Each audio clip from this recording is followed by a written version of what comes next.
ඉතින් ආයිබුවන් සියලු දෙනාට මම මේ අපේ මුරුත්තෙට්ටුවේ හාමුදුරුවෝ ඔබ වහන්සේගේ මේ අලුත් නාඩගම දැකලා ඉතින් ඉවසන්න බැරි තරම් චුට්ටක් කතා කරන්න හිතුණා. ඉතින් ඔබ වහන්සේ ඔය කරන වැඩපිළිවෙල ඔබ වහන්සේ හිතනවා නම් බුද්ධ ශාසනය රකින්නවා කියලා ඔකින් ඔබ වහන්සේ දිගට කරගෙන යන්න එක අපි ආශිර්වාද කරනවා. නමුත් ඔබ වහන්සේගේ ජීවිත කාලය පුරා ඔබ වහන්සේ බුදු දහම බුද්ධ දර්ශනය අපේ භාග්‍යවතුන් වහන්සේ ඒ ලෝකෙට පෙන්වලා දුන්න ඒ නිර්මල දහම රකින්න දිවිහිමියෙන් කැප වුණා නම් අනේ තරහ නැතුව කියලා දෙන්නකෝ ක්‍රමේ. ඔබ වහන්සේ හැමදාම try කරන්නේ කාගේ හරි ස්ටේජ් එකක නැගලා කවුරු හරි වෘත්තීය සමිතියකට හරි මොන හරි දෙයකට නිකන් පොරක් වෙන්න කතා කරලා නිකන් කැපී පෙනෙන්න තමන්ගේ අර වලව් පලන්තික බුද්ධ සමාජයේ ඒ භික්ෂුන් වහන්සේලා පිරිසක් ඉන්නොත් වලව් රැකගෙන පන්සල් රැකගෙන නිකන් මාන්නෙන් ඉදිමිච්ච අන්න එතන නෙමෙයි ඔබ වහන්සේලා ඉන්නේ. අවුරුදු 70ක් හරි 50ක් හරි 60ක් හරි වේවා. ওই කාල සීමාවෙන් අවුරුදු 30ක් 40ක මහානදම් පිරුවනම් බුදුන් වහන්සේ දේශනා කරපු ඒ නිර්මල සද්ධර්මයේ තුලින් යන මාර්ගඵල එකක් හරි ඔබ වහන්සේට ගොඩ වෙන්න පුළුවන් වුණා මේ දක්වා. පුළුවන් වුණා නම් ඒ මාර්ගය පැහැදිලි කරලා දෙන්න. දැන් ඔයාලා ඔබ වහන්සේලා මේ කරගෙන ආපු වැඩපිළිවෙලේ මොන හරි ඒ බුදු ධර්මය වෙනුවෙන් කරා නම් යම්කිසි වැඩක් මෙලහට මේ මිනිස්සුන්ගේ දුක නිවන්න හේතු වාසනා වෙන්න නේද? එහෙම හේතු වාසනා වුණා නම් අද කීප දෙනෙක් මේ දුකින් ගැලවිලා අඩුම ගානේ නිවන අවබෝධ කරගන්න එපයි. මාර්ගඵලයක් අවබෝධ කරගන්න එපයි.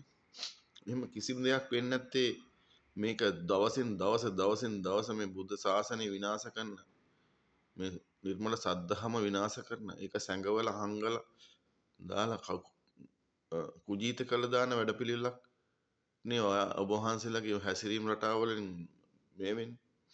අනේ දෙයියනේ. ওই වගේ ගොම්පාට් කරන්න නැතුව අර යන්නකෝ අර හාමුදුරුවෝ ඉන්දියාවේ ඉඳලා ඇමරිකාවට ගියා වගේ පයි ගිහලා මේ ධර්මයේ පතුරවන්නකෝ. නැත්නම් කියන්නකෝ අනේ අපිට කරන මේ අපහාස නවත්තන්න කියලා කී හරියන්න. අඩු ගන්න සිවුර හරි මුළු ලෝකේ තුර ප්‍රචලිත වෙලා මිනිස්සු බලයි මොකද්ද මේ කියලා. හැබැයි ඔබ වහන්සේලා මේ කරන්නේ යම්කිසි මොහොතක රටේ යම්කිසි සංවර්ධනයක් කරන්න පිරිසක් උත්සාහ දරන්නලා මේ මිනිස්සු කකුලින් අදින එක නෙවෙයි. ඔබ වහන්සේලා දැන් ওই කියන දේශපාලඥයෝ හරි මොකක් හරි වේවා උන්ට දීලා මෙච්චර කල් බලන් හිටියනේ. ඔබ වහන්සේලාට දැනෙන්න කරාට සමාජයට දැනෙන්නද කියලා බලන්න. රටට දැනෙන්නද කියලා බලන්න. ඒ කිසි දෙයක් නැතත් ඔබ වහන්සේලා බලන්න රටේ ආර්ථික දර්ශක දිහා රටක් සංවර්ධනයට යන තැන රටේ මනින්න ඕන හැදෙන පාරෙන්වත් ගොඩනැගෙන බිල්ඩින් ටිකෙන්වත් මිනිස්සු ලස්සනට අඳින කන බොන එකකින්වත් නෙමෙයි. යම්කිසි රටක ආර්ථිකය මනින්න තියෙන හොඳම දේවල් තමයි රටේ ආර්ථික දර්ශක මහ බැංකු වාර්තා.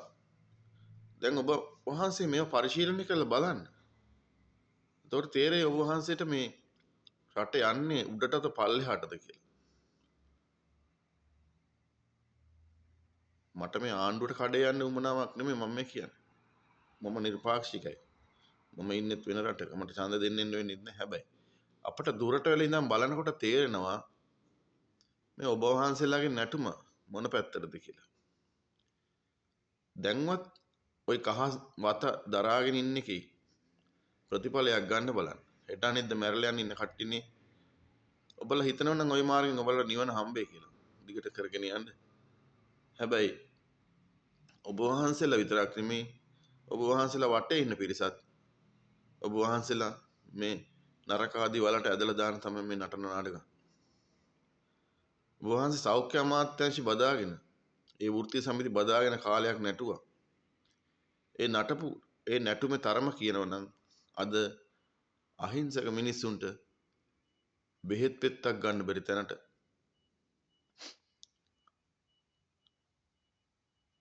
ඒ සේවකයන් පත් වෙලා තියෙනවා. මොකද චූටි දෙයටත් අහිංසක අසනීප වෙච්ච මිනිසුන් බිල්ලට තියලා ස්ට්‍රයික් කරමින් උද්ඝෝෂණ කරමින් ඒ මිනිසුන්ගේ දීමනා වර ප්‍රසාද වරදාන ලබා ගන්න උත්සාහ කරනවා. කවුද ගන්න බිල්ලට? අසරණ රෝගී. ඒ රෝගී මිනිසුන් ඒ තියෙන දෙස් දෙවල් මැති ඔබ වහන්සේගේ ওই ජීවිතේ විනාශ වෙන්නේ. දැන්වත් ඔවැනි මහා ආණ්ඩුව පෙරලන කුමන්ත්‍රණකාරී තවත් කාගේවත් කීමට කරන වැඩපිළිවෙල නවත්තලා ඔබ වහන්සේ බලන්න මහා ධනය, කුඩා ධනය, මහා ඥාති, කුඩා ඥාති මේ සියලු දේවල් අත්හැරලා කහ වතක් දරාගත්තේ සබ්බ දුක්ඛ නිස්සරණාය කියන අදිටනෙන් ඒ දේ කරන්න නම් දැන්වත් තේරුම් අරගෙන ඔබ වහන්සේලා හැරෙන්න බලන්න. අපි වගේ මිනිස්සු කියන දේ අහන්න එපා. ඔය පන්සලේ දුම් අල්ලල් කබඩ් වලට දාලා වහලා තියෙන ත්‍රිපිටකේ පෙරලලා බලන්න. බුදුන් වහන්සේ එකල මොනවද කියලා තියෙන්නේ? එක භික්ෂුන් වහන්සේලා සමග සාකච්ඡා කරලා තියෙන මොනවද? මේ දුක නිවා ගන්න වැඩපිළිවෙල කොහොම එකක්ද? හොයලා බලන්න. ඔයාලගේ මහ ලොකු ප්‍රඥාවක් තියෙන මිනිස්සුනේ. ආයි ඔය කරන වැඩපිළිවෙලින් ආයි නැවත මිනිස්සෙක් වෙලා ඉපදෙන්න පුළුවන්ද? අඩුම ගානේ මිනිස්සෙක්. දිව්‍ය ලෝක බ්‍රහ්ම ලෝක නිවන කරා නොගියත් අඩුම ගානේ මනුස්ස සම්පූර්ණ මිනිස්සෙක් බවට පත් වෙන්න පුළුවන්ද කියලා වහන්සලා හිතලා බලන්න. ස්ට්‍රේජ් එකකට නැගලා මහා අයියෙන් කෑ ගැහුවට අරයට දොස් කිව්වට මෙයාට දොස් කිව්වට කවදාකවත් මේ බුදුදහම රකින්න බෑ. මේ බුදුදහම රකින්න නම් ඔබ වහන්සේට රකින්න පුළුවන් එකම දේ මේ නිර්මල දහම ওই පොත්පත් වලින් නැවත එළියට අරගෙන මිනිසුන්ගේ සිත සංතානයන් තුළ ඒව නිදන් කරන්න. එතකොට මිනිස්සු හොයාගෙන යයි අවශ්‍ය දේ. ගැත්තුන්ට ගැතිකම් කරමින් හැමදාම වාසය කිරීමෙන් ඔබ වහන්සේලාට తాවකාලික සුවයක් ලැබෙන්න ඇති. හැබැයි දැන්වත් රට ගැන හිතලා මේ ආගම ගැන හිතලා අපි මොනවද කරලා යුත්තේ අපි මොනවද නොකර යුත්තේ ගැන හිතලා වැඩ කළොත් ඔබ වහන්සේ යන තැනකට වැඩක් කරගන්න පුළුවන් වෙයි. එහෙනම් ඔබ වහන්සේලා සියලු දෙනාට තෙරුවන් සරණයි. දැන්වත් ওই ගොම්පාට දැමිලා නවත්තලා මේ සද්ධර්මය මිනිසුන්ගේ සිත් තුළ තැන්පත් කරලා මේ නිවන පසක් කරන්න ඒ අවශ්‍ය වැඩපිළිවෙලේ පුරෝගාමී විදිහට කටයුතු කරන්න කියලා ඔබ වහන්සේලා සියලු දෙනාගෙන් ඉල්ලනවා. තෙරුවන් සරණයි.